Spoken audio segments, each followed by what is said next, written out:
G'day and welcome to the Resources Roadhouse. I'm Wally. I'm at the Melbourne leg of the new World Metals Investment Series where I caught up with Bruce Maluish, Managing Director of VRX Silica. Bruce, welcome back to the Roadhouse. We haven't had a chat for some time. Been a while, Wally. All right, but that doesn't mean that you guys have been standing still. Quite the contrary. So VRX Silica, you've got a couple of projects just outside of Perth. Let's start with your Arrowsmith North project. Now there's some interesting stuff happening there. Yeah, we're in the final throes there for EPA approval, which has been a long drawn out process and a bit frustrating, but we're getting very close to the end of that process and we're planning to get into production next year. All right, so when you say we're going to get into production next year,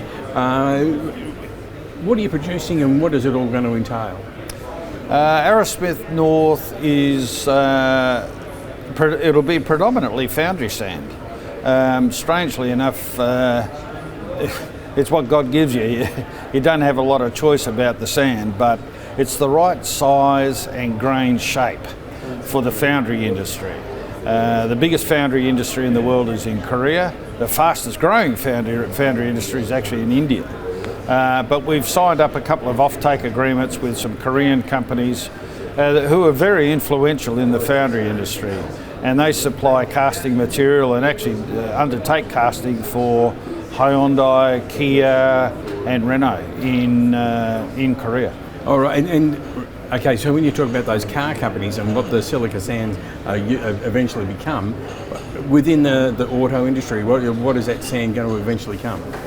It's the material they use for casts, for when or the moulds that are required for casting heads, blocks and manifolds. But also in Korea is the shipbuilding industry. So very large ship components, propellers and marine engines, which they have to destroy the mould to get the product ultimately out of the mould. Oh, righto. So they make the mould out of your sand. Yep. And then they break it up. Do they reuse that sand again? Usually not.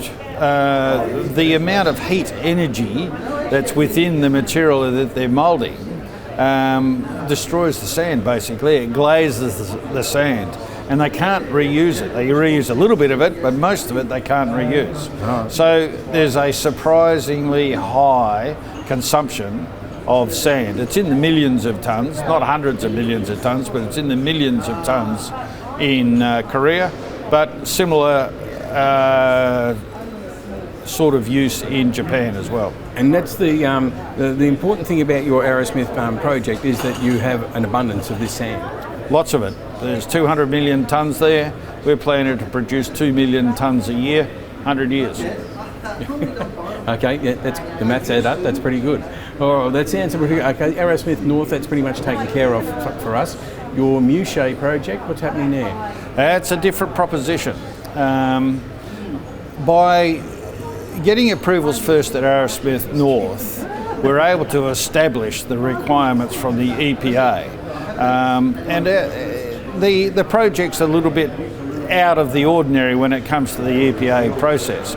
We've got talking about very large areas and some fairly unique vegetation. But we've developed some rehabilitation techniques which are quite different and we think would end up with a good restoration outcome. But they're very large. So what we're establishing at Arrowsmith North will be directly attributable back to Mushay. Now Mushay is only 50 kilometres out of Perth. It'll get a lot more scrutiny. We need to make sure that the process is acceptable by the EPA before we move down to Mushay. But Mushay is very high grade. It's a different proposition to Arrowsmith North. It'll feed into the ultra clear glass market, and the demand there is for the cover glass on solar panels, and that's growing at just an incredible rate. So we've got a huge amount of interest in Mushay. Okay, and as you just said, like for the solar panels, but when it comes to the particular sand you're going to be producing at Mushay, solar panels are just one finger of the glove, basically. The potential for downstream processing for all sorts of products, particularly if we turn it into a flour. There's paint, LEDs, LCDs, thin film on TV screens, and one we're looking at the moment is the silica gel that's required as thermal protection in lithium batteries, and it's a gel. It's called a blade, which separates battery packs. So if one pack catches fire, it takes a while before the next one catches fire. Unfortunately, lithium batteries do catch fire.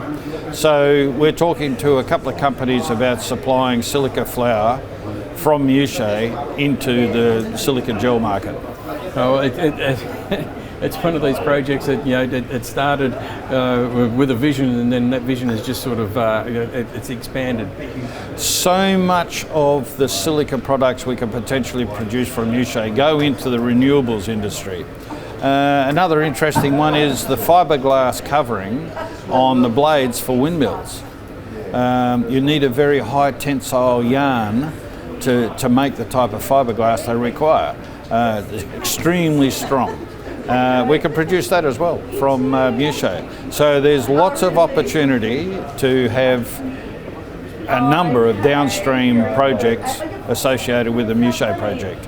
Not just pick it up and export it. We'd like to think we can get into glass manufacturing, and we're getting a lot of state and federal support to ultimately make solar panels in Western Australia. Bruce, I remember when we first started talking about this project, and the interest was in making glass bottles. Yeah. That was that seemed to be that. Oh, the interest is to make glass bottles. Sure. And then we found out, well, actually, this sand, what it can do, what it's able to be used for, is just incredible. The more we look at the sand, the more we see opportunities. And we were unaware of the quality of the foundry sand at Arrowsmith North until we'd undertaken a lot of metallurgical test work. Fortunately, our marketing manager's been selling silica sand for 17 years.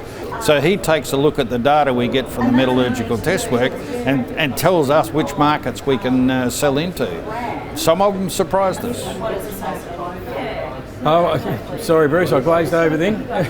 just because this whole project, every time we speak, it offers something else to me. All right, well, we can't wait, as always, for more news from VRX Silica, but until it comes through, Bruce, it's great to see you. Thanks, Wally.